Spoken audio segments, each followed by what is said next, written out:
మక్తల్లోని ఆత్మకూరులో చెల్ల వంశీచందర్ రెడ్డి చేపట్టిన పాలమూరు న్యాయయాత్ర ముగింపు సభలో మంత్రి ఉత్తమ్ కుమార్ రెడ్డి ముఖ్య అతిథిగా పాల్గొన్నారు.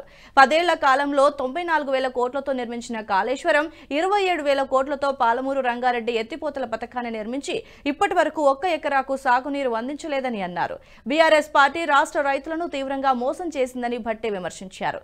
అదేవిధంగా సివిల్ సప్లై శాఖ ద్వారా ధాన్యం కొనుగోలు చేసి మిల్లులతో కుమ్మక్కై 11,000 కోట్ల అప్పులు చేయటం తప్ప రాష్ట్రాన్ని బాగుపరిచింది లేదని మండిపడ్డారు. పాలమూరు ఎంపీ అభ్యర్థిగా వంశీచందర్ రెడ్డి త్వరలో ఖరారు కానున్నది. ఆయనను గెలిపించే బాధ్యత నియోజకవర్గంలోని ఎమ్మెల్యేలు అందరూ తీసుకోవాలని తెలిపారు. 1,00,000 ఎకరాలు కూడా లేదు.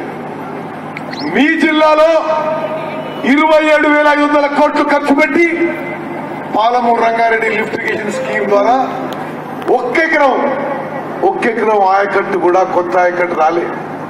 ఖమ్మం జిల్లాలో సీతారాం సాగర్ ప్రాజెక్టు ద్వారా 7,500 కోట్లు ఖర్చు పెట్టి 1 ఎకరం ఆయకట్టు కూడా కొత్తగా రాలే. అంటే లక్షల కోట్లు ఖర్చు పెట్టి కేవలం వాళ్ళ కమిషన్ల కక్కుర్తి కోసం, వాళ్ళ జేబులు నింపుకోవడం కోసం గత ప్రభుత్వం పనిచేసిన విషయం నేను మరోమారు మనం చేస్తున్నాను. అక్కలు, చెల్లెళ్ళు, అన్నలు, తమ్ముళ్ళు, ఇది మన ప్రభుత్వం, ఇది ప్రజల ప్రభుత్వం, ఇది ప్రజాపాలన.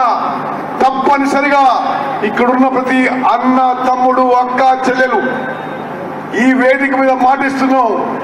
మన పరిపాలన పూర్తి పారదర్శకత ఉంటుంది, పూర్తి నిజాయితీతో ఉంటుంది.